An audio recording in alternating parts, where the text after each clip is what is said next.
Cuando llegué a mi casa de playa ese viernes por la tarde, Paola ya estaba en la terraza dando órdenes a 3 trabajadores como si fuera la dueña. No me saludó. Ni siquiera giró la cabeza cuando el auto se detuvo frente a la entrada. Solo levantó la mano señalando hacia la cocina y gritó algo sobre azulejos que debían llegar antes del lunes. Sentí un escalofrío recorrer mi espalda que no tenía nada que ver con la brisa del mar. Bajé del auto despacio, observando. La puerta principal estaba abierta de par en par. Había bolsas de cemento apiladas junto a mis macetas de geranios, esas que planté hace 5 años con mis propias manos. El sonido de un taladro perforaba el aire desde algún lugar dentro de la casa. Mi casa. La casa que compré después de 40 años trabajando dobles turnos como enfermera en el Hospital General, la casa que pagué con mi sudor después de que mi esposo muriera y me dejara solo deudas y promesas rotas. Paola finalmente me vio. Sonrió. Esa sonrisa que siempre me ponía nerviosa, demasiado amplia, demasiado perfecta. Olga, qué bueno que llegaste, dijo, como si me estuviera haciendo un favor al reconocer mi presencia en mi propia propiedad. Matías está adentro supervisando lo de la cocina. Ya verás, va a quedar hermosa. No respondí. Caminé hacia la entrada sintiendo como mis piernas de 71 años protestaban con cada paso.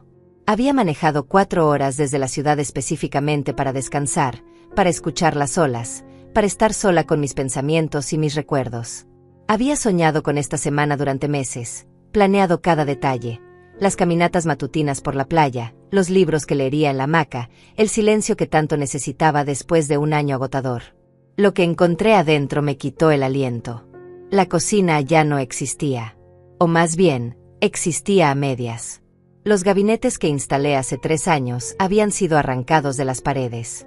El piso de cerámica que elegí con tanto cuidado estaba cubierto de polvo y escombros. Las paredes mostraban agujeros enormes donde alguna vez colgaron los cuadros que pinté en mis clases de arte los jueves por la tarde. El refrigerador estaba en medio de la sala, desconectado, con la puerta entreabierta. El olor a humedad y cemento fresco me golpeó como una bofetada. ¿Qué es esto? Mi voz salió más tranquila de lo que esperaba. Casi un susurro. Matías apareció desde el pasillo. Mi hijo. 45 años y todavía con esa expresión de niño que espera que mamá resuelva todo. Excepto que ahora había algo diferente en sus ojos. Algo duro. Mamá, es una sorpresa. Bueno, era una sorpresa. Se limpió las manos en los pantalones, dejando marcas de polvo gris. Estamos remodelando. Paola y yo decidimos que es momento de actualizar todo. Esta cocina era demasiado antigua. Decidieron. Repetí. La palabra se quedó flotando en el aire entre nosotros. Sí. Y no solo la cocina. Caminó hacia las escaleras y yo lo seguí, sintiendo como mi corazón comenzaba a latir más rápido. Subimos. Cada escalón me pesaba más que el anterior. Cuando llegamos al 2.º piso y abrió la puerta del cuarto principal, mi cuarto, tuve que sostenerme del marco para no caer. La cama ya no estaba. El armario que perteneció a mi abuela, esa reliquia de madera tallada que sobrevivió 3 generaciones, había sido movido quién sabe dónde. Las paredes estaban a medio pintar de un color verde menta que jamás habría elegido. Había herramientas por todas partes, cables colgando del techo, y un olor penetrante a pintura fresca que me mareó. ¿Dónde está mi cama? ¿Dónde están mis cosas? Las pusimos en el cuarto pequeño del fondo. Temporalmente. Matías ni siquiera me miraba. Estaba revisando algo en su teléfono, escribiendo un mensaje. Es que necesitamos este cuarto principal para algo importante. ¿Para qué? La pregunta salió con más fuerza de la que pretendía. Fue entonces cuando lo dijo. Cuando pronunció las palabras que cambiarían todo. Paola y yo vamos a mudarnos aquí. Permanentemente. Con Gloria, su mamá, y su papá. Ellos necesitan un lugar mejor, y esta casa es lo suficientemente grande. Estamos haciendo los cuartos más amplios, modernizando todo. Será perfecto para todos. Me quedé inmóvil, paralizada. Las palabras rebotaban en mi cabeza, pero no lograban formar sentido. ¿Mudarse? ¿Permanentemente? ¿Con los padres de Paola? Esta es mi casa, Matías. Lo sé, mamá. Pero también es patrimonio familiar. Ya es hora de que la compartas. Tú tienes tu departamento en la ciudad, no necesitas 2 propiedades. Nosotros sí. Paola está cansada del ruido urbano, y Gloria merece vivir sus últimos años frente al mar. Tiene 73, 2 años más que tú. ¿No crees que se lo merece? Había tanta lógica retorcida en sus palabras que por un momento casi me convenció. Casi. Hasta que vi la expresión de su rostro, esa mezcla de determinación y algo que se parecía peligrosamente a la indiferencia. No me estaba pidiendo permiso. Me estaba informando de una decisión ya tomada. No me consultaste. Porque sabía que dirías que no. Siempre dices que no cuando se trata de ayudar a la familia. Siempre has sido así, mamá. Egoísta con tus cosas. La palabra me atravesó como un cuchillo. Egoísta. Yo, que trabajé hasta que mis manos temblaban de cansancio. Yo, que pagué su universidad completa mientras él cambiaba de carrera 3 veces. Yo, que le presté dinero para el enganche de su auto hace 2 años y nunca me lo devolvió. Egoísta. Bajé las escaleras despacio. Cada paso era un esfuerzo consciente para no temblar, para no dejarme caer. Paola seguía afuera, ahora hablando por teléfono, riendo. La escuché decir algo sobre por fin tener el espacio que siempre quisimos y la vieja tendrá que acostumbrarse. Entré a lo que quedaba de la sala. Me senté en el único sillón que no habían movido, ese sillón verde oliva donde mi esposo solía dormirse los domingos por la tarde viendo fútbol. Cerré los ojos. Respiré. 1, 2, 3 veces. Profundo. Cuando los abrí, mi mirada cayó sobre mi bolso. Sobre la carpeta beige que siempre llevaba conmigo, esa carpeta donde guardaba todos los documentos importantes. Escrituras. Testamentos. Contratos. Poderes legales. Todo perfectamente organizado y actualizado, porque después de 40 años en el sistema de salud aprendí que la vida puede cambiar en un segundo y más vale estar preparada. Saqué mi teléfono. Busqué un nombre en mis contactos. Rubén. Mi abogado desde hace 15 años. El hombre que me ayudó con todo el papeleo cuando compré esta casa, cuando actualicé mi testamento, cuando aseguré que cada propiedad estuviera únicamente a mi nombre después de descubrir las deudas que mi esposo ocultó durante años. Marqué. 3 tonos. 4. Olga, qué gusto escucharte. ¿Cómo estás? Rubén, necesito que vengas a la casa de playa mañana temprano. Muy temprano. Trae los documentos de la propiedad y los papeles del testamento. Todos. Hubo una pausa. Rubén me conocía bien. Sabía que si lo llamaba un viernes en la tarde pidiendo algo urgente, era porque la situación lo ameritaba. ¿Pasó algo? Sí, respondí, mirando hacia la terraza donde Paola seguía riendo, ajena a lo que estaba por venir. Pero ya no va a pasar más. Colgué. Guardé el teléfono. Me quedé sentada ahí, en mi sillón, rodeada del desastre que habían hecho de mi refugio, de mi santuario, del lugar que construí con décadas de esfuerzo. No lloré. No grité. No confronté a nadie esa noche. Solo esperé. Porque había aprendido algo en 71 años de vida. La venganza servida en caliente quema a quien la sirve, pero la venganza servida con frialdad absoluta, con precisión quirúrgica, esa destruye sin dejar rastro de quien la ejecutó. Matías bajó 1 hora después. Me dijo que me había preparado el cuarto pequeño, que mi ropa estaba en cajas porque necesitaban el closet principal para las cosas de Paola y Gloria. Me entregó una llave nueva. Es del cuarto del fondo, mamá. Le pusimos cerradura para que tengas privacidad. Tomé la llave sin decir nada. Subí. El cuarto del fondo medía apenas 3 metros por 3. Una cama individual pegada a la pared. Mis cosas en cajas de cartón. Una ventana pequeña que daba al estacionamiento, no al mar. Me acosté vestida sobre la cama. Miré el techo. Escuché las olas a lo lejos, ese sonido que siempre me calmaba pero que esa noche solo me recordaba todo lo que estaban tratando de quitarme. Cerré los ojos y pensé en mañana. En Rubén llegando a las 6 de la mañana. En los documentos que firmaría. En las llamadas que haría. Por primera vez en horas, sentí algo parecido a la paz. Esto apenas comenzaba. Desperté a las 5 de la mañana. No porque quisiera, sino porque mi cuerpo llevaba décadas acostumbrado a los turnos del hospital. Afuera todavía estaba oscuro. Podía escuchar el mar, ese murmullo constante que antes me tranquilizaba y que ahora sonaba como un testigo silencioso de todo lo que había perdido en menos de 24 horas. Me levanté despacio. Mis rodillas protestaron, como siempre. 71 años no perdonan, no importa cuánto yoga hagas o cuántas vitaminas tomes. Abrí una de las cajas de cartón donde habían tirado mi ropa. Encontré unos pantalones grises y una blusa blanca. Me vestí en silencio, escuchando. La casa estaba en completo silencio. Matías y Paola dormían en el cuarto de huéspedes del primer piso, ese que siempre reservaba para visitas importantes. Ahora ellos lo habían tomado como si fuera suyo. Bajé las escaleras evitando el tercer escalón, ese que siempre crujía. Un hábito de mis años de enfermera nocturna, cuando aprendí a moverme sin hacer ruido para no despertar a los pacientes. Llegué a la sala. El desastre seguía ahí, por supuesto. Los escombros, el polvo, el refrigerador todavía en medio de todo. Pero había algo diferente. Sobre la mesa del comedor, esa mesa de madera que compré en un mercado de antigüedades hace 10 años, había papeles. Muchos papeles. Me acerqué. Eran cotizaciones. Presupuestos de constructores, diseñadores de interiores, tiendas de muebles. Revisé los números y sentí que el aire abandonaba mis pulmones. $120,000. Ese era el costo total de la remodelación que habían planeado. $120,000 que pensaban gastar en mi casa sin preguntarme, sin mi autorización, sin mi firma.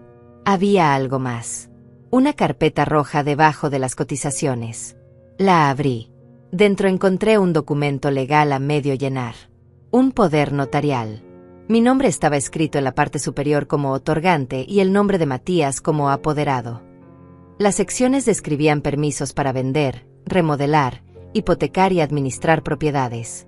La fecha estaba en blanco. La firma también. Me quedé mirando ese papel durante largos minutos. Entonces entendí el plan completo. No solo querían mudarse a mi casa. Querían que yo firmara un documento que les daría control total sobre todas mis propiedades. Y probablemente esperaban que lo hiciera sin leer, confiando ciegamente en mi hijo, como siempre había hecho. Saqué mi teléfono y tomé fotografías. De los presupuestos. Del poder notarial. De cada página. Después volví a colocar todo exactamente como lo había encontrado. A las 5:40 llegó Rubén. Escuché su camioneta estacionarse afuera. Salí antes de que tocara la puerta. El cielo comenzaba a aclararse con tonos naranjas y rosados. Hacía frío. Me envolví en el suéter que había llevado. Buenos días, Olga. Rubén tenía 60 años, cabello gris perfectamente peinado y esa expresión seria de quien ha visto demasiados casos de familias destruyéndose por dinero. Llevaba un maletín de cuero café. ¿Qué pasó? Le conté todo.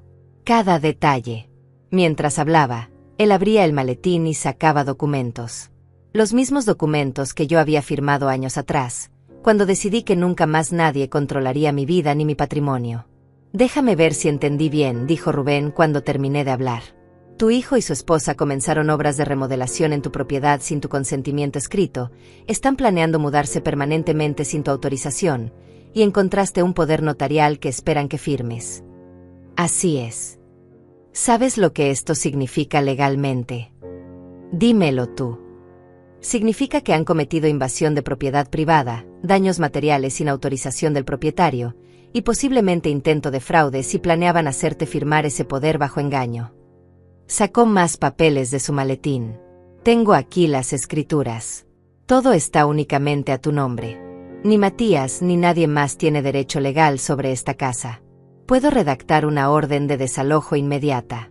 En 48 horas tienen que estar fuera. Hazlo. Olga, piénsalo bien. Es tu hijo. Ya lo pensé. Durante toda la noche. Durante cada minuto que pasé encerrada en ese cuarto diminuto mientras ellos planeaban robarme lo que me costó 40 años construir. Mi voz no tembló. Hazlo, Rubén. Ahora. Él asintió. Sacó su laptop del maletín.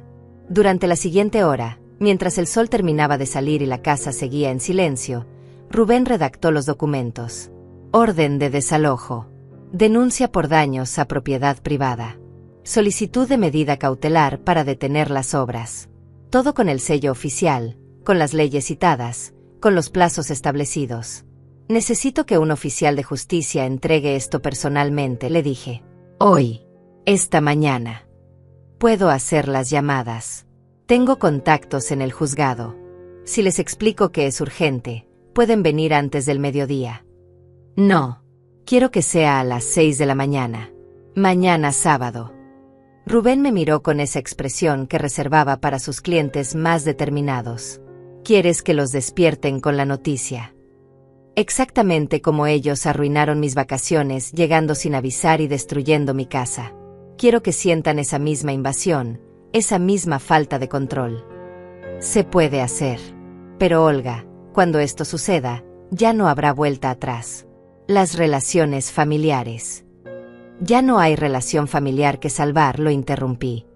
Eso terminó cuando mi hijo me llamó egoísta por no querer regalar lo que me costó toda una vida conseguir.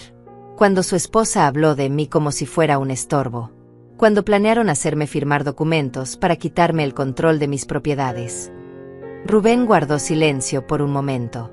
Después cerró su laptop. Está bien. Haré las llamadas.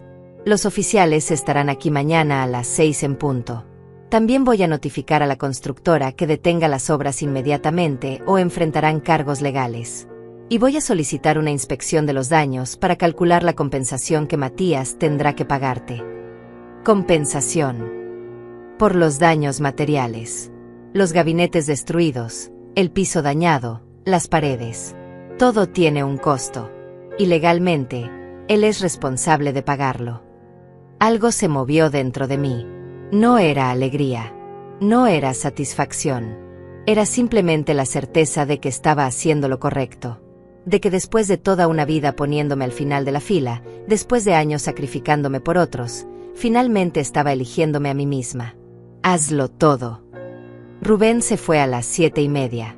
Le pedí que usara la entrada lateral para que Matías y Paola no lo vieran. No quería que sospecharan nada todavía. Entré de nuevo a la casa. Subí al cuarto pequeño. Me senté en la cama y esperé. A las 8 escuché movimiento abajo. Pasos. Voces. Matías hablando por teléfono con alguien, probablemente los trabajadores, dándoles instrucciones para el día. Paola riéndose de algo. El sonido de la cafetera. Bajé a las 8:30. Cuando entré a la cocina improvisada que habían montado en un rincón de la sala, Paola estaba sirviéndose café en una de mis tazas favoritas, esa de cerámica blanca con flores amarillas que compré en mi último viaje a Oaxaca. Buenos días, Olga. ¿Dormiste bien? Preguntó sin mirarme realmente, concentrada en su teléfono. Perfectamente, mentí. Matías entró. Tenía puesta una camisa arrugada y esa expresión de quien dormía profundamente hasta hace 5 minutos. Mamá, necesito hablar contigo sobre algo importante. Dime. Necesitamos que firmes unos papeles. Son para agilizar las obras, para que los constructores puedan hacer cambios sin tener que consultarte cada detalle. Es pura formalidad, pero legalmente necesitan tu autorización como propietaria. Ahí estaba. El momento que había anticipado. Me acerqué a la mesa donde seguían los papeles de anoche. Tomé la carpeta roja. La abrí. Saqué el poder notarial sin llenar. ¿Te refieres a esto? La expresión de Matías cambió. Solo por un segundo, pero lo vi. Sorpresa. Incomodidad. Después intentó sonreír. Sí, exactamente. Es solo para facilitar todo. Nada de qué preocuparse. Nada de qué preocuparse. Sostuve el papel frente a él. Esto no es una autorización para obras, Matías. Esto es un poder notarial completo que te daría control sobre todas mis propiedades. Para vender, hipotecar, administrar. Todo. Mamá, no es así. El abogado dijo que era necesario para... ¿Qué abogado? Silencio. Paola dejó de mirar su teléfono. Matías se quedó inmóvil. No hay ningún abogado, ¿verdad? Mi voz seguía calmada. Peligrosamente calmada. Esto lo redactaron ustedes. Descargaron un formato de internet y pensaron que yo firmaría sin leer porque confío en ti. No es así. No voy a firmar nada. Y quiero que las obras se detengan hoy mismo. Mamá, ya invertimos dinero en esto. Ya pagamos anticipos. ¿Con qué dinero, Matías? Dime, ¿con qué dinero pagaron $120,000 en remodelaciones? Su rostro se puso pálido. ¿Cómo sabes esa cantidad? Porque a diferencia de ti, yo sí leo los papeles que hay en mi propia casa. Paola intervino entonces. Su voz había perdido toda dulzura. Olga, no seas dramática. Solo queremos mejorar la casa. Hacerla más moderna, más habitable. Cuando Gloria y mi papá se muden, van a necesitar comodidades. Nadie se va a mudar aquí. Eso no te toca decidirlo solo a ti. Sí me toca. Es mi casa. Paola dejó la taza sobre la mesa con un golpe seco. Eres increíblemente egoísta. Tienes 2 propiedades y te niegas a compartir una. Gloria es mayor que tú, tiene problemas de salud y merece vivir en un lugar digno. Entonces compren ustedes una casa para Gloria. No podemos pagar una casa frente al mar. No todos tuvimos tu suerte de conseguir propiedades cuando estaban baratas. No fue suerte. Fue trabajo. 40 años de trabajo. Me di la vuelta y subí las escaleras. Podía escucharlos hablando abajo, sus voces subiendo de volumen, discutiendo sobre qué hacer ahora, sobre cómo convencerme. No me importó. Entré al cuarto pequeño. Cerré la puerta con seguro. Me senté en la cama y miré el techo. Mañana a las 6 de la mañana, todo cambiaría. Y por primera vez en mucho tiempo, iba a ser yo quien controlara ese cambio. El resto del viernes pasó en una tensión que podía cortarse con un cuchillo. Matías y Paola hablaban en voz baja cada vez que yo aparecía. Los trabajadores llegaron a las 10 de la mañana y Paola tuvo que decirles que esperaran, que había un pequeño problema con los permisos. Los hombres se quedaron afuera, fumando, mirando sus teléfonos, cobrando por horas sin hacer nada. Yo me quedé en mi cuarto casi todo el día. Leía, o al menos intentaba leer. Las palabras se mezclaban en la página. Mi mente estaba en otro lugar, repasando cada detalle de lo que vendría. Rubén me había enviado un mensaje confirmando todo. Los oficiales de justicia llegarían exactamente a las 6 de la mañana del sábado. Traerían la orden de desalojo, la orden de cese de obras y los documentos de la denuncia. Todo legal, todo irreversible. A las 3 de la tarde escuché que tocaban la puerta de mi cuarto. Era Matías. Mamá, ¿podemos hablar? No era una pregunta. Abrí la puerta. Él entró y se sentó en la única silla que había, una silla de madera vieja que antes estaba en el garaje. Se veía cansado. Tenía ojeras. Sé que estás molesta, comenzó. Y lo entiendo. Debimos consultarte antes de empezar las obras. Fue un error. Me quedé de pie, recargada contra la pared, esperando. Pero tienes que entender nuestra situación. Paola y yo llevamos años viviendo en ese departamento pequeño. No podemos tener hijos ahí, no hay espacio. Y Gloria realmente está mal de salud. Los médicos dicen que el aire del mar le ayudaría con sus problemas respiratorios. Pensamos que sería perfecto, que todos ganaríamos. ¿Todos ganan cuando a mí me encierran en un cuarto de 3 metros? Pregunté. No sería para siempre. Solo hasta que te acostumbres. Después podríamos hacer un horario, turnarnos. Tú vienes algunos meses, nosotros otros meses. Es mi casa, Matías. No tiene que haber turnos. Pero algún día será mía, ¿no? Cuando tú ya no estés, esta casa va a ser mi herencia. ¿Por qué no empezar a disfrutarla ahora? Esas palabras se quedaron flotando en el aire. Cuando yo ya no esté. Como si estuviera esperando que me muriera para poder tomar lo que era mío. Como si mi vida fuera solo un obstáculo entre él y sus planes. Sal de mi cuarto, dije con voz baja. Mamá, solo sé razonable. Sal. Ahora. Él se levantó. Había algo en sus ojos, algo entre la frustración y el desprecio. Salió sin cerrar la puerta. Yo la cerré detrás de él y puse el seguro otra vez. Esa noche casi no cené. Bajé a las 8, preparé un té y subí de nuevo. Desde mi ventana podía ver la camioneta de Matías estacionada. Las luces de la casa seguían encendidas. Escuchaba sus voces, apagadas, constantes. Planeando. Siempre planeando. Me acosté temprano, pero no pude dormir. Cada hora miraba el reloj. 11 de la noche. 12. 1 de la mañana. 2. A las 3 finalmente caí en un sueño intranquilo lleno de imágenes confusas. Mi esposo. La casa cuando la compré por primera vez. Vacía y llena de posibilidades. Matías de niño, antes de convertirse en esto. Desperté a las 5:30. Media hora antes de que llegaran los oficiales. Me vestí con cuidado. Pantalones negros, blusa gris, el suéter que mi hermana me regaló hace 2 navidades. Me cepillé el cabello. Me miré al espejo.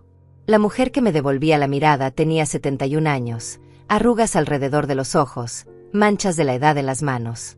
Pero también tenía algo más. Determinación. Fuerza. Dignidad. Bajé las escaleras. La casa estaba oscura y silenciosa. Me preparé un café en la cafetera provisional que habían instalado. Me senté en el sillón verde oliva y esperé. A las 6 en punto exactas escuché los vehículos. 2 camionetas se estacionaron frente a la casa. Vi las luces por la ventana. 4 personas bajaron. 2 oficiales de justicia con uniformes y 2 testigos, como requería la ley. Llevaban carpetas, cámaras, tabletas electrónicas. Abrí la puerta antes de que tocaran. Buenos días. Los estaba esperando. El oficial mayor, un hombre de unos 50 años con bigote gris, asintió. «Usted es la señora Olga, propietaria de esta vivienda». «Sí». «Traemos documentos legales que deben ser entregados a los señores Matías y Paola. Se encuentran en la propiedad. Están durmiendo arriba. Necesitamos que los despierte, por favor. La notificación debe hacerse en persona». Subí las escaleras. Mi corazón latía rápido, pero mis pasos eran firmes. Llegué al cuarto de huéspedes donde dormían. Toqué la puerta. 1 vez. 2 veces. 3. ¿Qué pasa? La voz de Matías sonaba pastosa, dormida. Necesito que bajes. Hay personas que tienen que hablar contigo. ¿Qué? ¿Qué hora es? Las 6 de la mañana. Baja ahora. Escuché movimiento adentro. Murmullos. Paola preguntando qué pasaba. Esperé arriba hasta que salieron, ambos en pijama, con el cabello revuelto, con expresiones de confusión y molestia. Bajamos juntos. Cuando Matías vio a los oficiales en la sala, se detuvo en seco. ¿Qué es esto? El oficial se acercó. «Usted es Matías, hijo de la señora Olga». «Sí, pero...». «Tengo una orden de desalojo emitida por el juzgado civil. Usted y cualquier persona bajo su responsabilidad tienen 48 horas para desalojar esta propiedad. Aquí está la documentación oficial». Le extendió un sobre grueso. Matías lo tomó con manos temblorosas. Lo abrió. Comenzó a leer. Su rostro pasó de la confusión a la incredulidad, y finalmente a la rabia. «Esto es una locura. Mamá, ¿qué hiciste?» «Proteger lo que es mío. Soy tu hijo. Y esta es mi casa. Una casa que tú decidiste destruir sin mi permiso». Paola había comenzado a llorar. No lágrimas silenciosas, sino sollozos dramáticos, exagerados. «No puedo creer esto. ¿Cómo puedes hacernos esto? Íbamos a traer a Gloria. Le prometimos una vida mejor». «Eso no es mi problema», dije, y las palabras salieron más frías de lo que esperaba. El oficial continuó. «También traigo una orden de cese de obras. Cualquier remodelación, construcción o modificación debe detenerse inmediatamente. La señora Olga ha presentado una denuncia por daños a propiedad privada. Un inspector vendrá el lunes a evaluar los daños y determinar la compensación correspondiente». «¿Compensación?». Matías me miraba como si no me conociera. «¿Vas a demandarnos? A tu propia familia». «Ya no hay familia», respondí. Eso quedó claro cuando encontré el poder notarial que planeaban hacerme firmar. Cuando me llamaste egoísta por no querer regalar lo que me costó 40 años conseguir. Esto es un error. Podemos arreglarlo. Podemos hablar.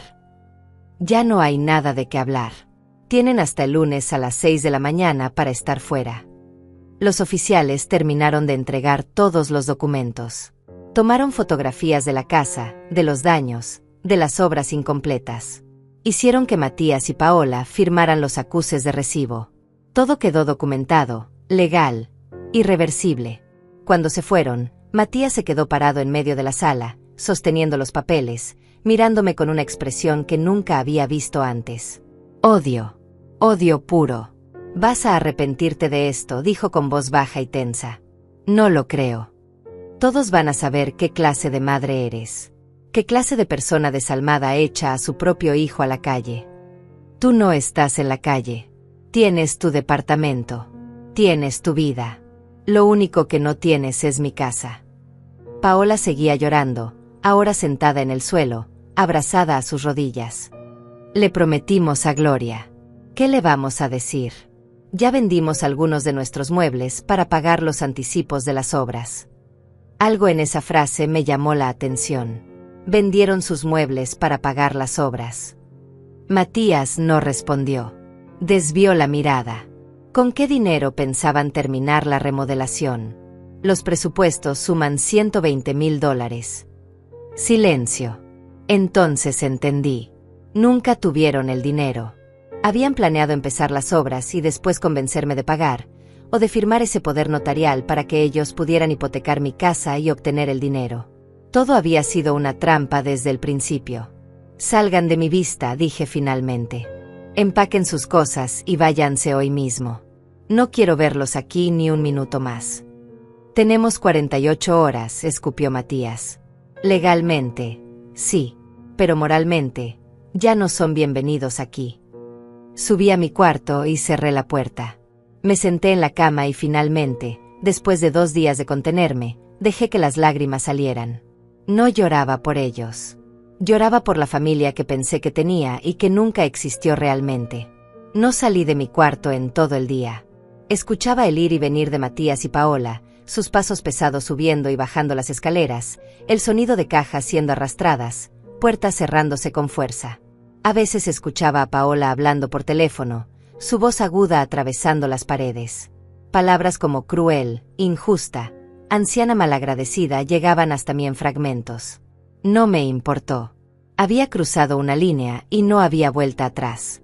Por primera vez en mi vida, había elegido mi paz sobre la aprobación de otros. Y aunque dolía, aunque sentía ese vacío en el pecho que viene con las despedidas definitivas, también sentía algo más. Algo ligero. Libertad. A las 5 de la tarde tocaron a mi puerta. Era Matías otra vez. Mamá, necesito hablar contigo. Por favor. Su voz sonaba diferente. Más suave. Casi suplicante. No respondí. Escuché cómo esperaba unos segundos y después se alejaba.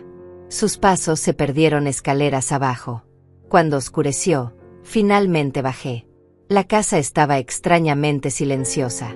Fui a la cocina improvisada, preparé un té y me senté en mi sillón. Desde ahí podía ver la camioneta de Matías cargada con maletas y cajas. Paola estaba sentada en el asiento del pasajero, mirando su teléfono, iluminada por la luz de la pantalla. Matías salió de la casa con otra caja. Me vio en el sillón. Se detuvo. Ya casi terminamos. Nos vamos esta noche. Asentí sin decir nada. Paola está destrozada. Sus papás también. Tuvimos que decirle a Gloria que la casa no estaba disponible después de todo. Lloró durante 1 hora. Nunca estuvo disponible, Matías, porque nunca fue suya para empezar. ¿Sabes qué es lo peor de todo esto? Se acercó un paso. Que pensé que eras diferente. Pensé que a pesar de todo, mi madre era buena persona. Pero resulta que solo te importas tú misma. Yo solo me importo a mí misma. Dejé la taza de té sobre la mesa. Trabajé dobles turnos durante años para pagar tu universidad. Te presté $30,000 para tu auto que nunca me devolviste. Pagué tu boda cuando dijiste que no tenía suficiente. Y ahora, Porque no te dejo robar mi casa, soy egoísta. No estábamos robando nada. Solo queríamos compartir. Compartir es cuando pides permiso. Lo que ustedes hicieron fue invadir. Como quieras llamarlo. Levantó la caja de nuevo. Pero no creas que esto termina aquí. Todos van a saber lo que hiciste. Tus amigas, los vecinos, la familia. Van a saber qué clase de persona eres. Diles lo que quieras, Matías. La verdad siempre sale a la luz. Se fue sin decir más. 10 minutos después escuché el motor de la camioneta. Vi las luces alejarse por el camino. Y entonces, por primera vez en 2 días, la casa quedó en completo silencio. Mi casa. Mi espacio. Mía de nuevo. Me quedé despierta hasta tarde, caminando por las habitaciones. El cuarto principal destrozado, con las paredes a medio pintar y agujeros en el yeso. La cocina sin gabinetes, con los cables colgando y el piso levantado. Calculé mentalmente los daños. No solo el costo de reparar, sino el tiempo, el esfuerzo de encontrar a los trabajadores correctos, de supervisar cada detalle. Pero valía la pena. Todo valía la pena si significaba recuperar mi paz. El domingo desperté con el sonido de las olas. Abrí todas las ventanas, dejé que entrara el aire fresco del mar. Llamé a Rubén. ¿Cómo estás?, preguntó. Mejor. Ya se fueron. Matías y Paola. Anoche. No esperaron las 48 horas. Bien. El inspector va mañana lunes a las 9. Documentará todo. Después podemos proceder con la demanda por daños. ¿Cuánto crees que sea? Difícil decirlo sin ver la evaluación, pero basándome en lo que me contaste, entre 15 y 20 mil dólares fácilmente. Los gabinetes personalizados que tenías eran caros, el piso de cerámica también. Sin mencionar el daño estructural a las paredes. 20 mil dólares. Una cantidad que Matías no tenía. Una deuda que lo perseguiría durante años. Parte de mí sintió culpa por un segundo. Pero entonces recordé el poder notarial, los planes de hipotecar mi casa sin mi conocimiento, la forma en que hablaron de mí como si fuera un estorbo. La culpa desapareció. Procede con todo, Rubén. Quiero que paguen hasta el último centavo. Lo haré. También quiero recomendarte algo. Actualiza tu testamento. Ahora. Deja todo muy claro y específico. Ya está todo a nombre de la Fundación de Enfermeras Retiradas. Lo sé, pero agreguemos cláusulas más fuertes. Que especifiquen que ningún familiar puede impugnar el testamento. Que cualquier intento de hacerlo resulte en descalificación automática. Hay formas legales de blindar tu voluntad. Hazlo. Todo lo que sea necesario. Colgué y salí a la terraza. El mar estaba tranquilo, brillando bajo el sol de la mañana. Por primera vez en días, me permití simplemente estar ahí, respirando, existiendo sin tensión. Mi teléfono sonó. Un número desconocido. Dudé, pero contesté. Olga. Era una voz de mujer, mayor, con acento similar al mío pero más áspero. ¿Quién habla? Soy Gloria, la mamá de Paola. Mi cuerpo se tensó inmediatamente. ¿Cómo conseguiste mi número? Eso no importa. Necesito hablar contigo de mujer a mujer, de madre a madre. No tenemos nada de qué hablar. Por favor, solo escúchame un minuto. Su voz sonaba cansada, débil. Sé lo que pasó. Sé que Matías y Paola cometieron errores. Pero yo no tuve nada que ver con eso. Yo solo soy una mujer enferma que soñaba con vivir sus últimos años cerca del mar. Lo siento por tu situación, pero eso no es mi responsabilidad. Tengo 73 años. Problemas del corazón. Asma. Los doctores dicen que el aire de la ciudad me está matando. Cuando Paola me dijo que habían conseguido una casa frente al mar, pensé que era un milagro. Vendí mis pocas cosas. Le dije a mis amigas que me mudaba. ¿Y ahora? Y ahora tienes que enfrentar que tu hija te mintió, que te prometió algo que nunca fue suyo para dar. Eres muy cruel. No, Gloria. Soy realista. Y estoy cansada de que la gente me pida sacrificarme por problemas que ellos mismos crearon. Algún día vas a estar sola, enferma, necesitada. Y entonces vas a entender. Ya estoy sola, Gloria. Ya estoy en la edad donde las enfermedades llegan sin avisar. Pero la diferencia es que yo trabajé toda mi vida para poder cuidarme sola. Para no tener que depender de nadie ni pedirle a nadie que me regale lo que no es suyo. Colgué antes de que pudiera responder. Me temblaban las manos. No de miedo, sino de rabia. ¿Cómo se atrevía Gloria a llamarme, a intentar hacerme sentir culpable por no regalar mi patrimonio? El teléfono sonó de nuevo. El mismo número. No contesté. Sonó 5 veces más durante la siguiente hora. Después pararon las llamadas, pero empezaron los mensajes. Gloria, Paola, incluso números que no conocía. Todos con el mismo tono. Acusaciones de crueldad, de frialdad, de egoísmo. Mensajes largos llenos de drama sobre familias destruidas, sueños rotos, ancianas enfermas sin hogar. Bloqueé todos los números. Cada uno. Sin leer los mensajes completos. Sin responder. Esa noche, mientras cenaba sola en la terraza viendo el atardecer, mi teléfono vibró con una notificación. Facebook. Tenía una etiqueta en una publicación. Era de Paola. La abrí. Era una foto de Gloria, sentada en lo que parecía ser un hospital, con una máscara de oxígeno. El texto decía: mi madre está hospitalizada por una crisis de asma. Todo por el estrés de perder la casa que le prometimos. Gracias a la crueldad de ciertas personas que solo piensan en sí mismas. El dinero y las propiedades no te acompañarán cuando estés sola. Ya tenía 50 comentarios. La mayoría de personas que no conocía, amigos de Paola, expresando indignación, ofreciendo apoyo, maldiciendo a esa mujer sin corazón. Miré la publicación durante largos minutos.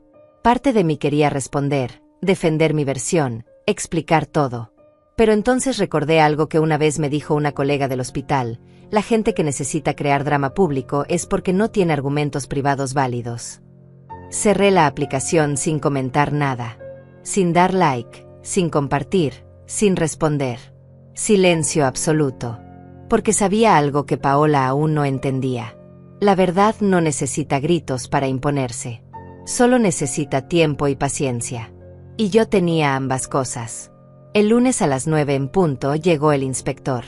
Era un hombre de unos 40 años, delgado, con lentes gruesos y una tablet en la mano. Se presentó como Adrián, ingeniero civil certificado por el Estado. Traía una cámara profesional colgando del cuello y una cinta métrica en el cinturón. Buenos días, señora Olga. Vengo por la evaluación de daños. Lo dejé entrar. Lo observé mientras recorría cada habitación con meticulosidad casi obsesiva. Tomaba fotografías desde múltiples ángulos. Medía cada agujero en las paredes. Revisaba los cables eléctricos que habían quedado expuestos. Tomaba notas en su tablet sin parar. En la cocina se detuvo más tiempo. Pasó los dedos por los bordes donde habían arrancado los gabinetes. Inspeccionó las conexiones de agua y gas que quedaron al descubierto. Sacó un medidor de humedad y lo pasó por las paredes.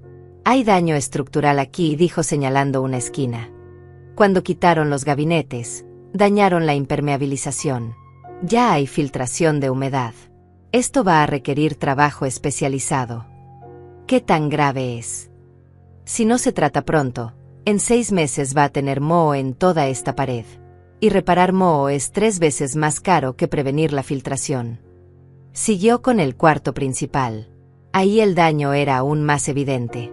Las paredes no solo estaban pintadas a medias, sino que habían removido parte del yeso para modernizar según los planes de Matías.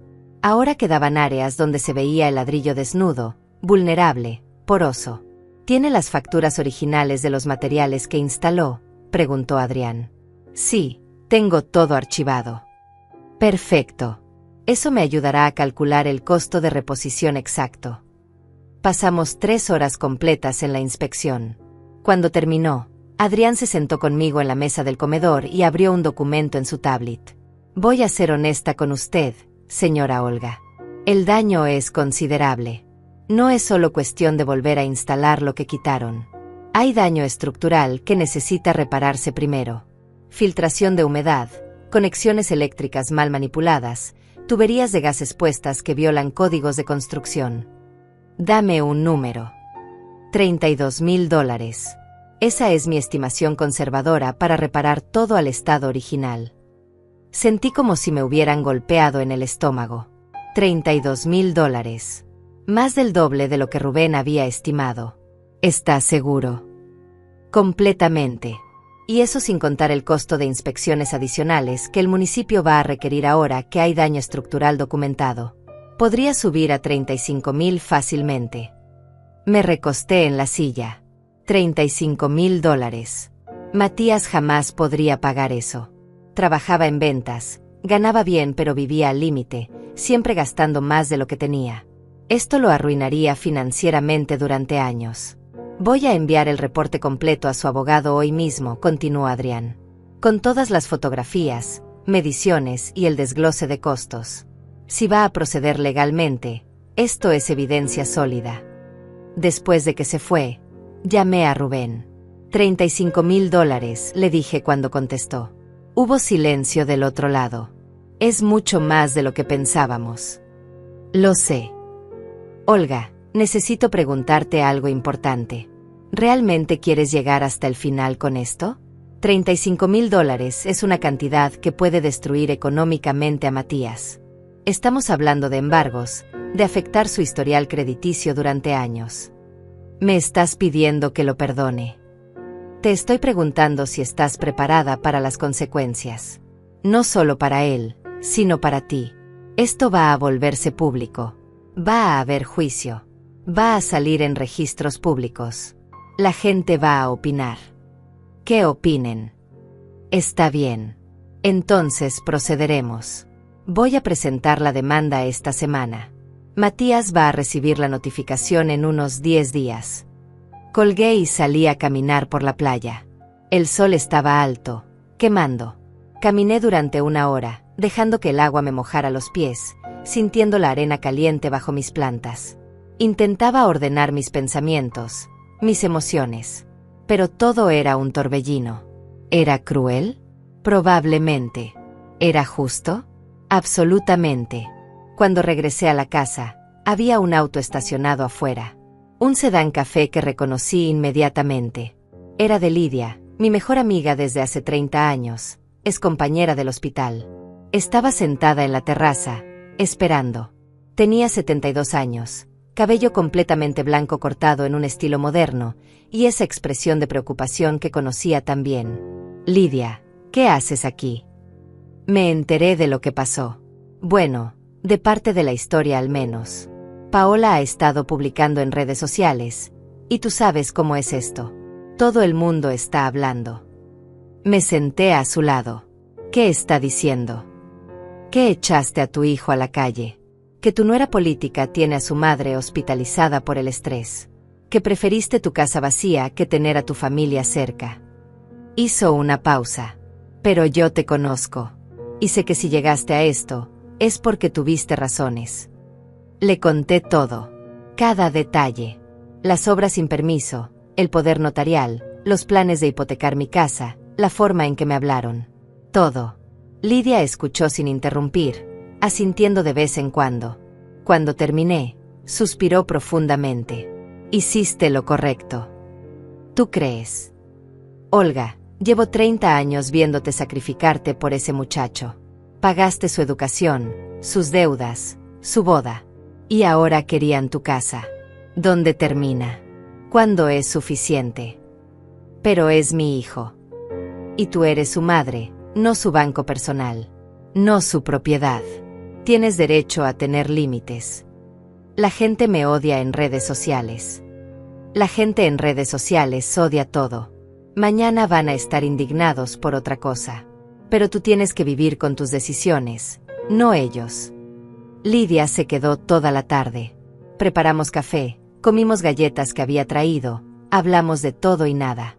De sus nietos, de mis planes para arreglar la casa, de la nueva serie que estábamos viendo. Cuando se fue al anochecer, me abrazó fuerte. No estás sola en esto. Recuérdalo. Esa noche revisé Facebook otra vez. La publicación de Paola ahora tenía 200 comentarios. Había crecido, Se había vuelto viral en los círculos locales. Gente compartiendo historias de familias destruidas por la avaricia, comparando mi caso con otros, opinando sin conocer los hechos. Había incluso capturas de pantalla circulando. Alguien había encontrado mi perfil y compartido mi foto, mi nombre completo. Los comentarios en esas publicaciones eran peores. Vieja amargada, ojalá se muera sola, esa cara de maldad. Por primera vez sentí miedo real. No de Matías o Paola, sino de esta masa anónima de personas que me odiaban sin conocerme, que habían decidido que yo era el monstruo de esta historia basándose únicamente en la versión manipulada de Paola. Pensé en responder, en publicar mi propia versión, en mostrar las fotografías de los daños, en explicar el poder notarial, en defender mi nombre. Pero entonces recordé algo más que Lidia me dijo una vez: nunca te rebajes a pelear con gente que compró entradas para ver tu caída. Cerré la aplicación. Desactivé mi cuenta de Facebook completamente. Si la gente quería creer mentiras, ese era su problema. Yo sabía la verdad. Y las personas que realmente importaban también la sabían. El martes Rubén me envió un mensaje. Demanda presentada. Matías será notificado el jueves. 2 días. En 2 días mi hijo recibiría documentos legales demandándolo por $35,000. En 2 días esto dejaría de ser drama familiar para convertirse en asunto legal oficial, con expedientes y fechas de audiencia y consecuencias reales. Me preparé un té de manzanilla y salí a la terraza. Las estrellas estaban increíblemente brillantes esa noche. La luna llena se reflejaba en el agua, creando un camino de luz plateada. Pensé en mi esposo, muerto hace 15 años. Pensé en todo lo que habíamos planeado para nuestra vejez, planes que se evaporaron cuando las deudas ocultas salieron a la luz después de su funeral. Pensé en cómo tuve que reconstruir mi vida desde cero a los 56 años, trabajando turnos extras, ahorrando cada centavo, comprando finalmente esta casa con mi propio esfuerzo. Nadie me regaló nada. Nadie me facilitó el camino. Y ahora que finalmente tenía algo mío, algo que gané con mi sudor, se suponía que debía entregarlo sin pelear. No, nunca más. El jueves en la tarde Matías me llamó. No contesté. Llamó 4 veces más. Después llegaron los mensajes. Recibí la demanda. No puedo creer que llegaras tan lejos. $35,000. Mamá, ¿sabes lo que eso significa? Voy a perder todo. Todavía hay tiempo de arreglarlo.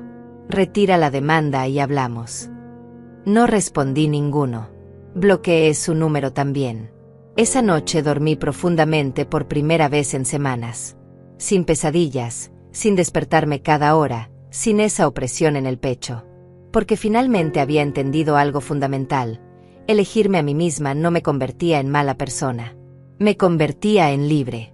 La semana siguiente fue extrañamente tranquila. Sin llamadas, sin mensajes, sin drama. Era como si después de la demanda todos hubieran entendido que ya no había vuelta atrás. O tal vez solo estaban reagrupándose, planeando el siguiente movimiento. Contraté a una empresa de construcción para comenzar las reparaciones. El capataz, un hombre llamado Valentín de unos 60 años con manos enormes y voz rasposa, inspeccionó los daños y silbó por lo bajo.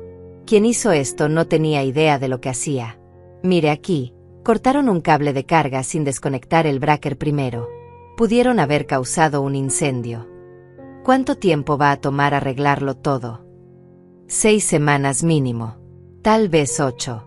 Tenemos que esperar a que el municipio apruebe los permisos de reparación estructural antes de empezar con lo cosmético.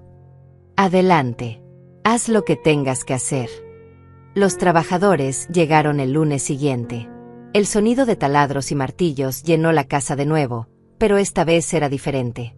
Esta vez yo estaba en control. Esta vez cada decisión pasaba por mí. Valentín me consultaba todo. El color de la pintura, el estilo de los gabinetes, el tipo de cerámica para el piso. Le mostré fotografías de cómo era todo antes y él prometió dejarlo mejor que el original. Va a quedar hermosa, señora Olga. Ya verá. 2 semanas después de presentar la demanda, Rubén me llamó. Matías quiere negociar. ¿Negociar qué? Está ofreciendo pagar $10,000 si retiras la demanda. Dice que es todo lo que puede conseguir. La deuda es de 35.000. Lo sé, pero él argumenta que no tiene más. Que tuvo que pedir prestado a un banco para juntar esos 10.000. Que si insistes en la cantidad completa, va a tener que declararse en bancarrota. Eso no es mi problema. Legalmente, no. Pero Olga, necesito que entiendas algo. Si va a bancarrota, no vas a ver un centavo. En cambio, si aceptas los 10.000 ahora, al menos recuperas algo. No se trata del dinero, Rubén. Nunca se trató del dinero. Lo sé, pero tenía que presentarte la oferta. Es mi obligación como tu abogado. Dile que no. Que o paga los 35.000 o nos vemos en corte. Hubo una pausa larga. Está bien. Voy a comunicarle tu decisión. Después de colgar me quedé pensando. $10.000. Era más de lo que esperaba que Matías pudiera reunir honestamente. Probablemente había pedido prestado a todos sus conocidos, había empeñado cosas, había hecho malabares financieros desesperados. Pero aceptar esa cantidad sería como decir que estaba bien lo que hizo. Que con un poco de dinero podía comprar el perdón, podía borrar la invasión, la falta de respeto, los planes de robarme el control de mi vida. No. Esto iba más allá del dinero. Era sobre dignidad. 3 días después Lidia volvió a visitarme. Esta vez traía a Clara, otra amiga del hospital, una mujer menuda de 68 años con energía de alguien de 40. Vine a ver cómo van las reparaciones, dijo Clara inspeccionando la cocina. Se ve bien. Profesional. Valentín y su equipo son excelentes. Nos sentamos en la terraza con café. Clara miró el mar durante un largo momento antes de hablar. Sabes que tu historia llegó hasta el hospital. ¿Qué? Las enfermeras jóvenes están hablando de ti. Al principio muchas creían la versión de las redes sociales, pero después algunas de las que trabajaron contigo empezaron a contar cómo eras realmente. Tu ética de trabajo, tu dedicación, los años que sacrificaste. ¿Y qué dicen ahora? Que hiciste lo correcto. Que ojalá ellas tuvieran tu valentía para poner límites con sus propias familias. Clara tomó un sorbo de café. Una de ellas, Maribel, ¿la recuerdas? Dijo que su hijo le quitó todos sus ahorros para un negocio que nunca funcionó. Ahora ella tiene que trabajar turnos extras a los 70 años porque no puede jubilarse. No sabía eso. Nadie lo sabe. Porque ella tiene vergüenza. Pero tú no tienes por qué tener vergüenza, Olga. Lo que hiciste fue defenderte. Lidia agregó, y ya comenzó a cambiar la narrativa en redes sociales también. Alguien compartió capturas de pantalla de conversaciones donde Paola admitía que planeaban las obras sin tu permiso. No sé quién fue, pero se está volviendo viral. ¿Qué? Sí. Al parecer alguien cercano a ellos se hartó de las mentiras y filtró mensajes reales. Ahora la gente está empezando a cuestionar la versión de Paola. Esa noche busqué en línea, aunque había jurado no volver a revisar redes sociales. Las capturas de pantalla estaban por todas partes. Conversaciones de WhatsApp donde Paola le decía a una amiga, la vieja ni se va a enterar hasta que ya esté todo hecho. Para entonces no podrá hacer nada. Otro mensaje donde Matías escribía, mi mamá va a tener que aceptarlo. Total, algún día todo va a ser mío de todas formas. Los comentarios habían cambiado drásticamente. Ahora la gente se disculpaba por haberme juzgado. Otros criticaban a Paola por manipuladora. Algunos incluso compartían sus propias historias de familiares abusivos. Pero lo más impactante fue una publicación de Gloria, la madre de Paola. Un mensaje largo donde admitía que nunca estuvo hospitalizada realmente, que la foto era vieja de otra emergencia del año pasado. Que Paola la había convencido de usarla para generar lástima.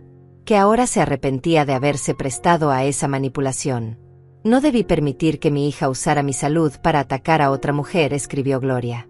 Olga tenía todo el derecho de proteger su propiedad. Nosotros estábamos equivocados. Leí ese mensaje 3 veces. No sentí satisfacción. No sentí victoria. Solo sentí un cansancio profundo. Todo este circo, todo este drama público, todo este dolor, podría haberse evitado si desde el principio Matías hubiera tenido la decencia de preguntarme en lugar de decidir por mí. Al día siguiente recibí una llamada de un número desconocido. Esta vez contesté: señora Olga. Era una voz de mujer joven, profesional. Sí. Soy reportera del periódico local.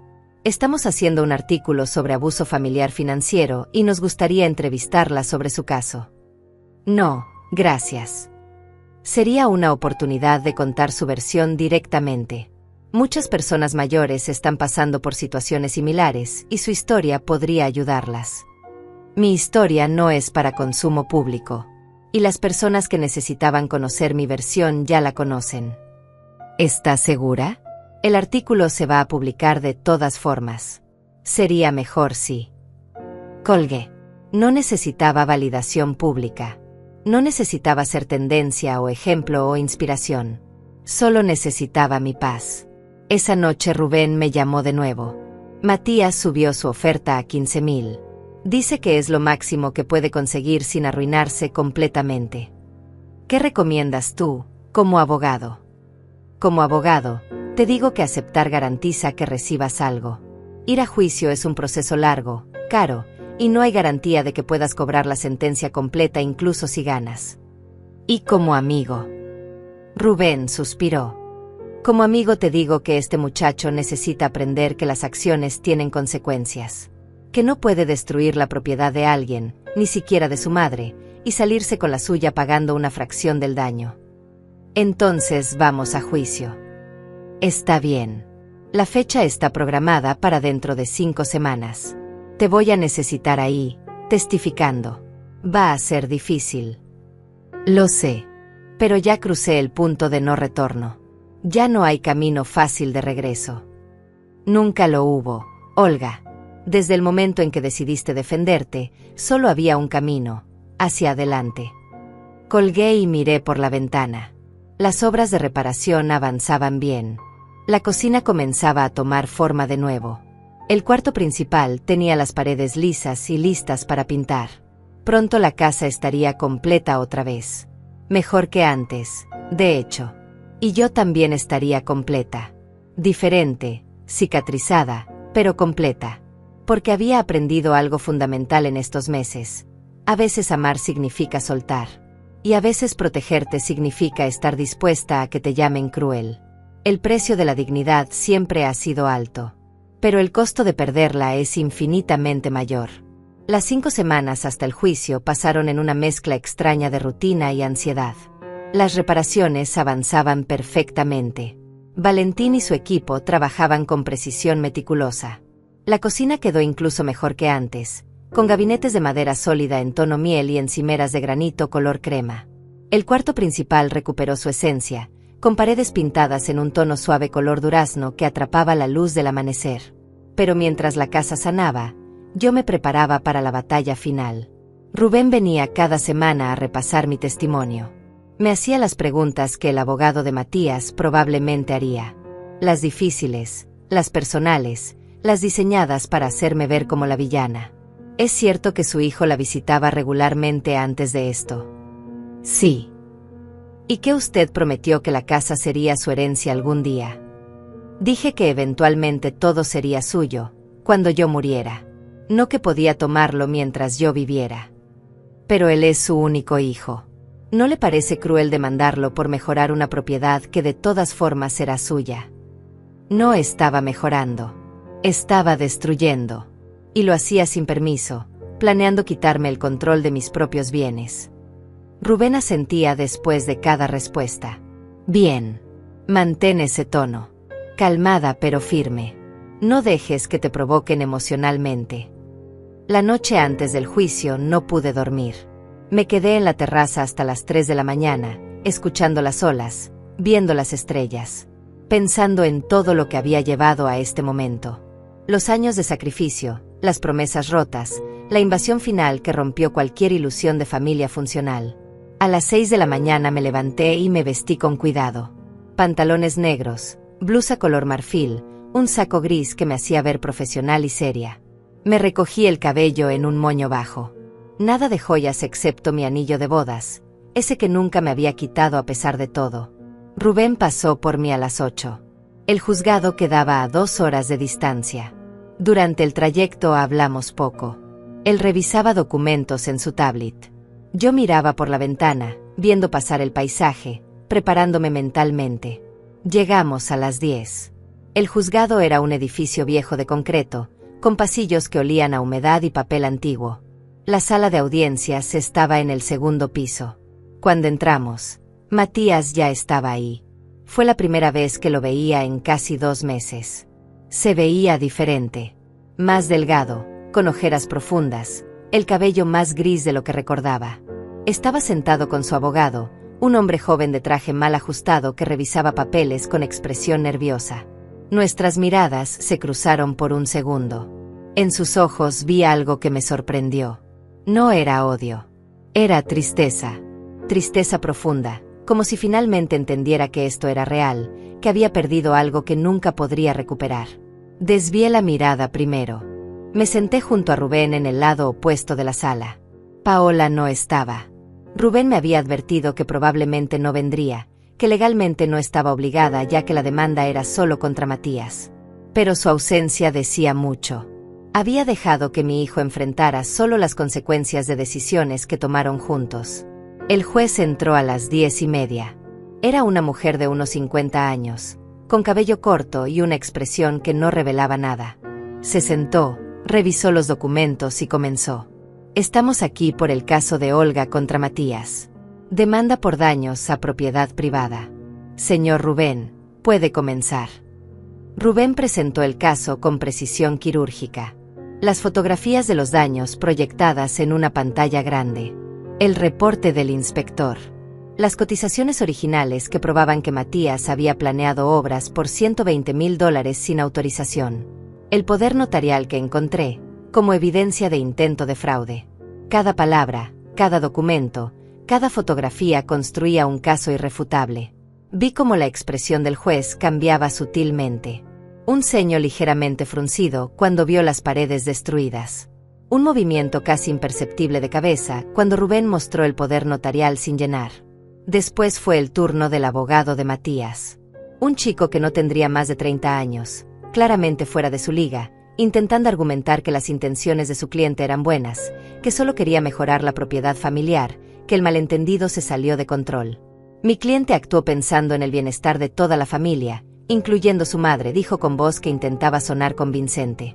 Las mejoras planeadas aumentarían el valor de la propiedad significativamente. El juez lo interrumpió. ¿Tenía su cliente autorización escrita de la propietaria para realizar dichas mejoras? No, su señoría, pero... Consultó con la propietaria antes de comenzar las obras. Las circunstancias familiares son complejas. Responda la pregunta. ¿Sí o no? No, su señoría. Continúe.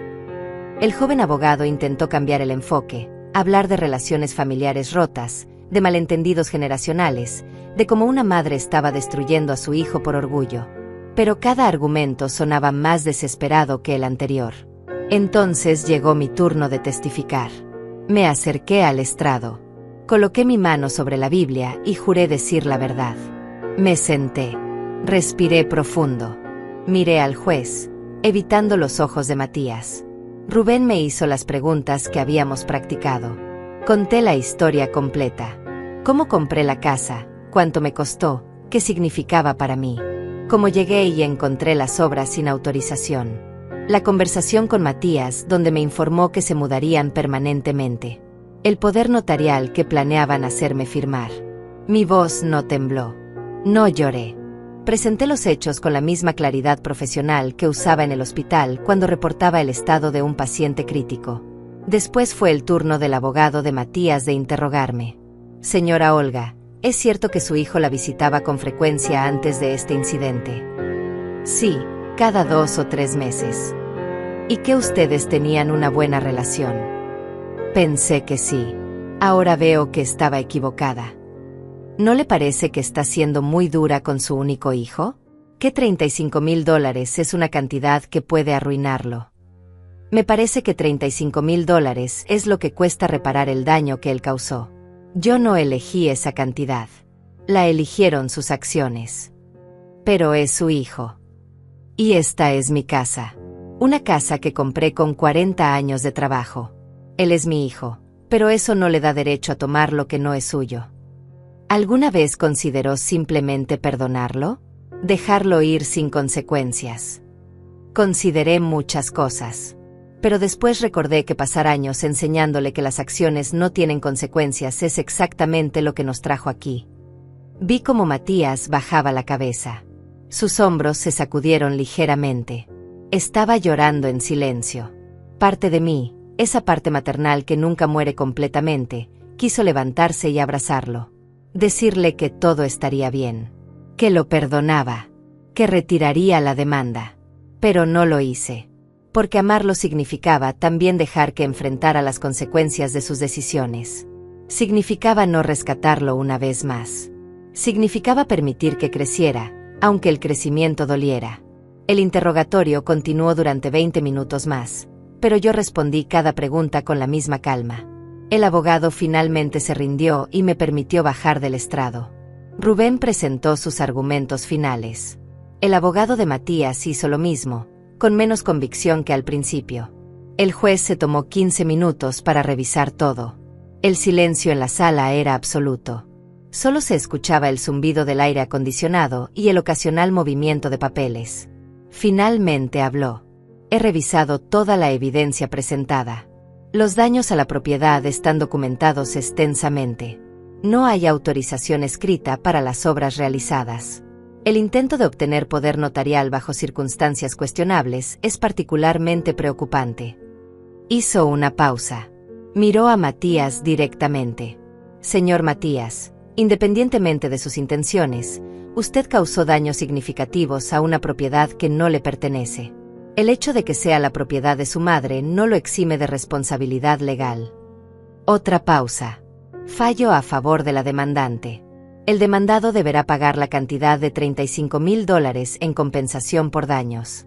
Tiene 6 meses para realizar el pago completo o se procederá con embargo de bienes.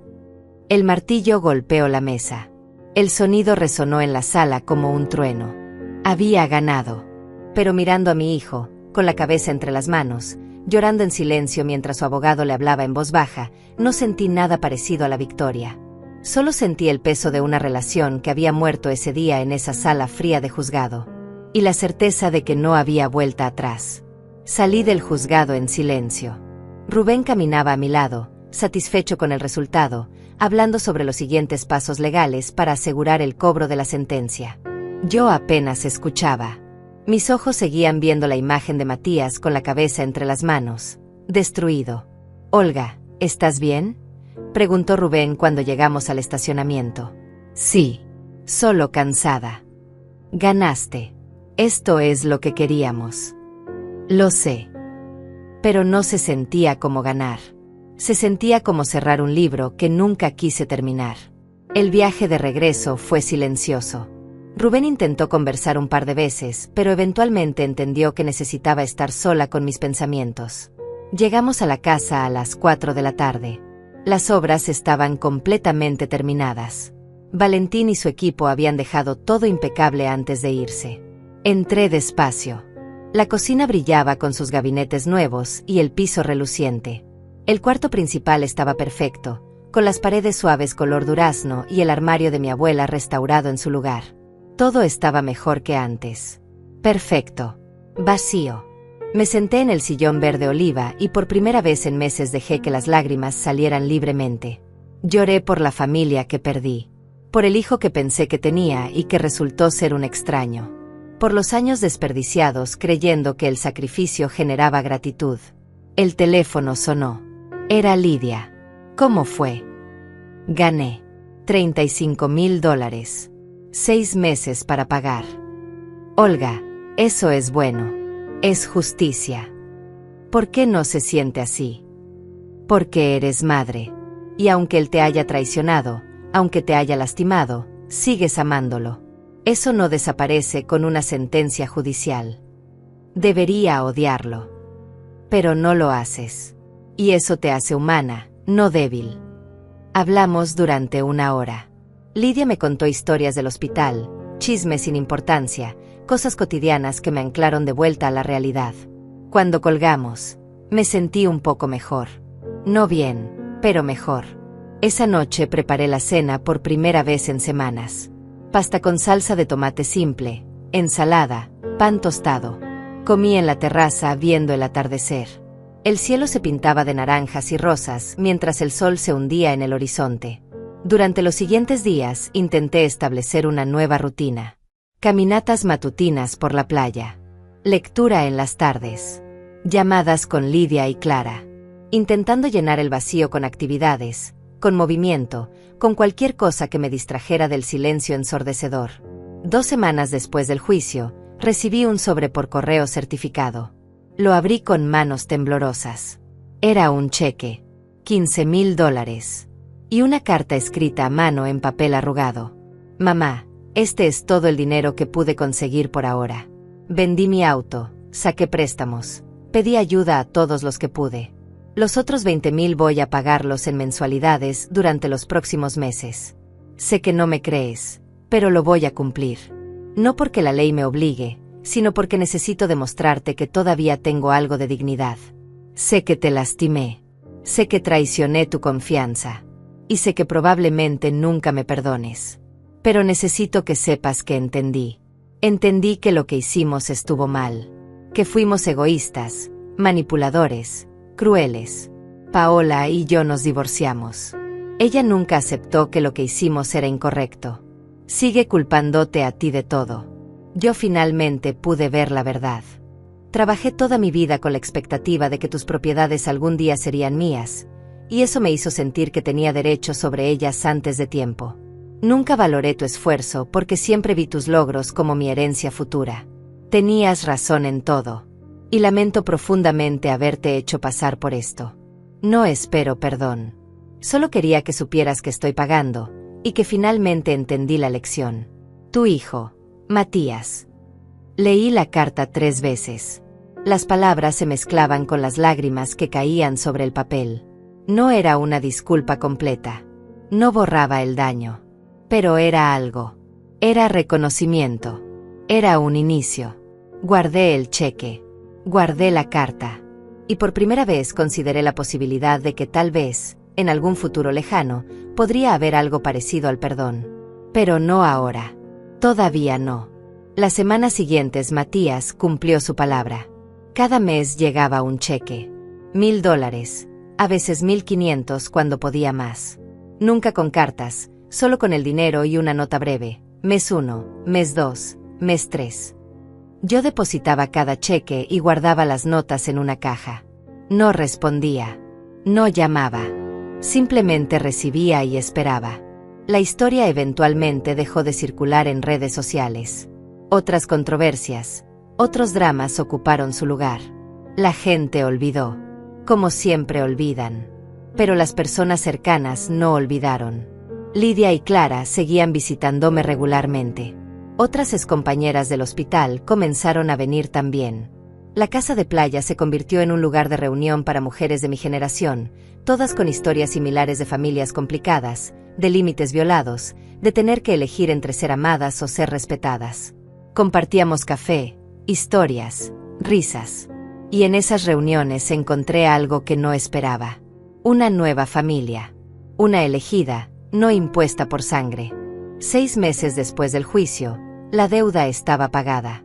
Matías había cumplido hasta el último centavo. El último cheque vino con una nota más larga. Mamá, hoy termino de pagar lo que te debía. Sé que el dinero no repara el daño emocional, pero era lo único tangible que podía hacer. He estado en terapia estos meses, trabajando en entender por qué actué así, por qué me sentí con derecho sobre tu vida. Estoy mejor. Diferente. No te pido que me creas, solo que algún día, si quieres, me des la oportunidad de demostrártelo. Voy a respetar tu espacio. No voy a llamar ni visitar a menos que tú lo pidas. Pero quiero que sepas que entendí. Finalmente entendí que ser tu hijo no me daba derecho sobre tu vida. Te quiero, mamá. Aunque ya no tenga derecho a decirlo. Matías. Guardé la carta con las demás. La caja ahora estaba llena de notas, cheques cobrados, evidencia de una deuda pagada.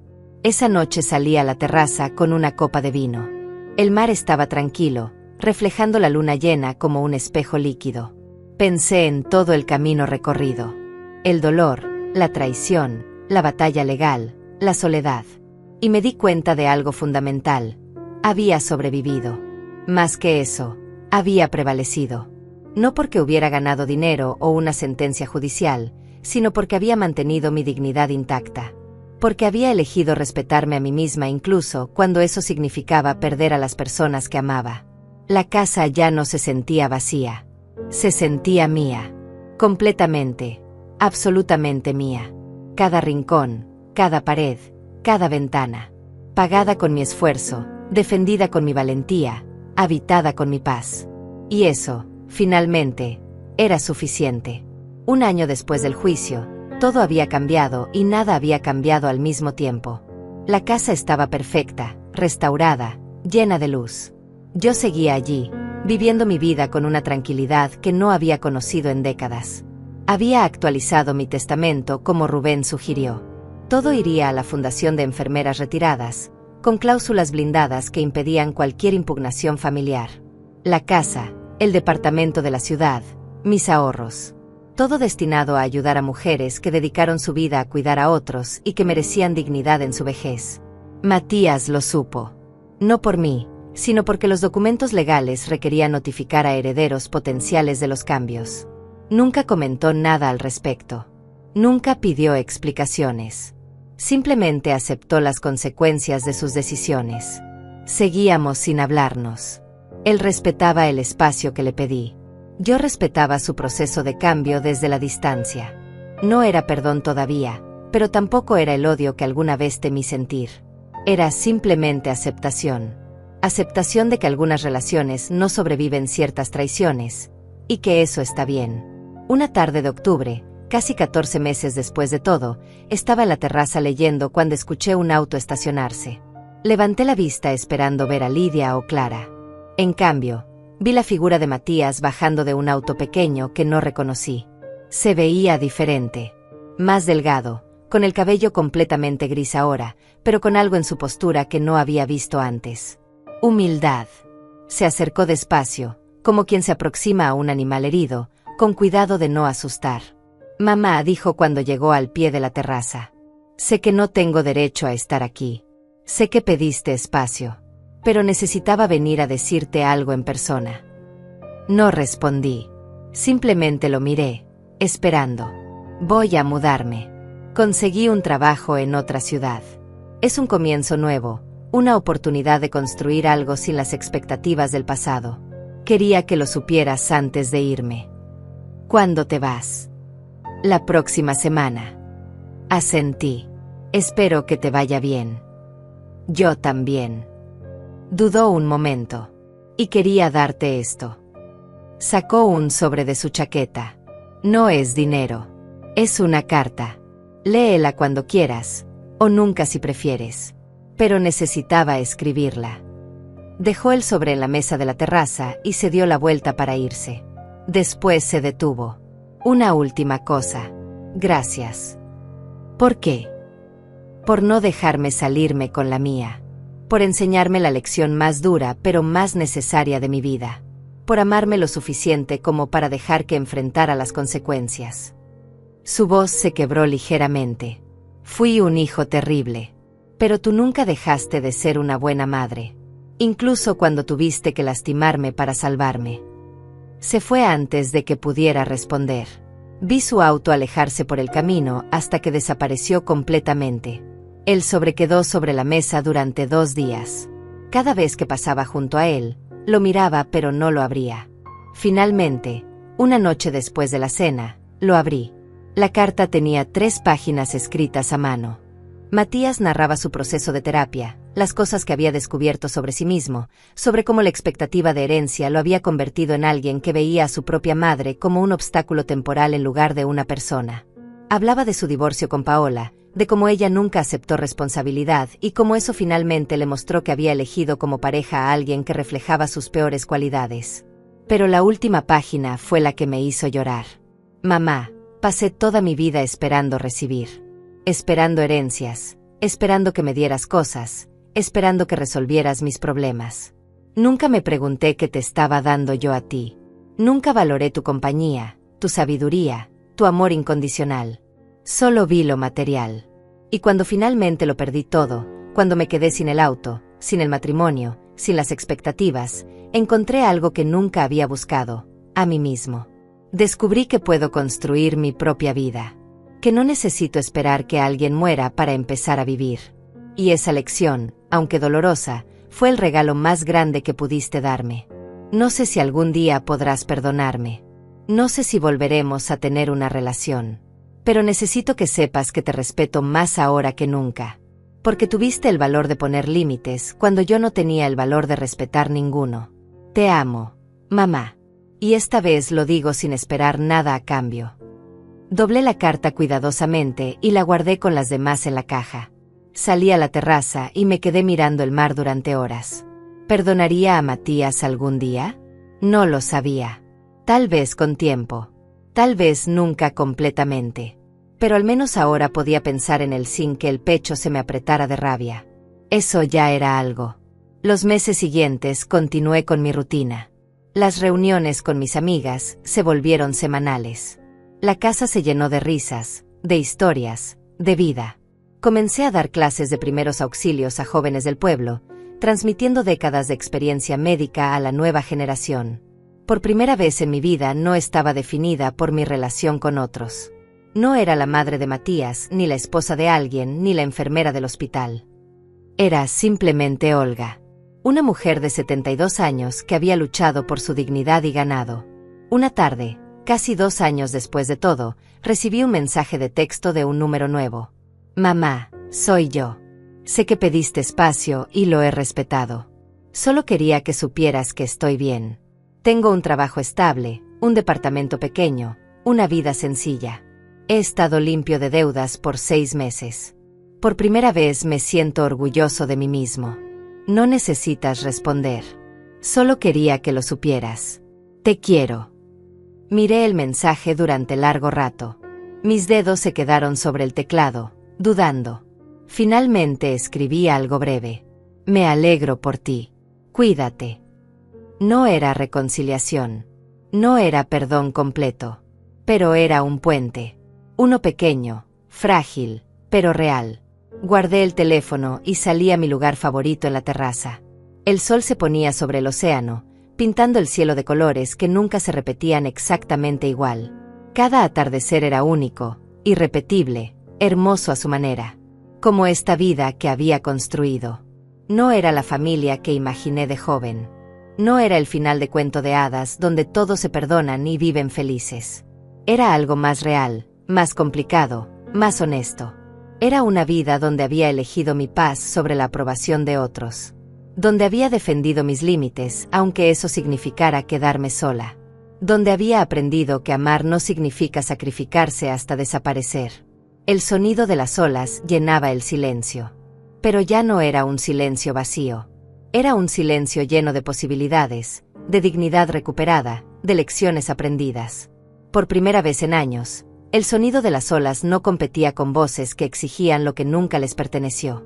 Solo quedaba el mar, la brisa, y yo. Finalmente libre.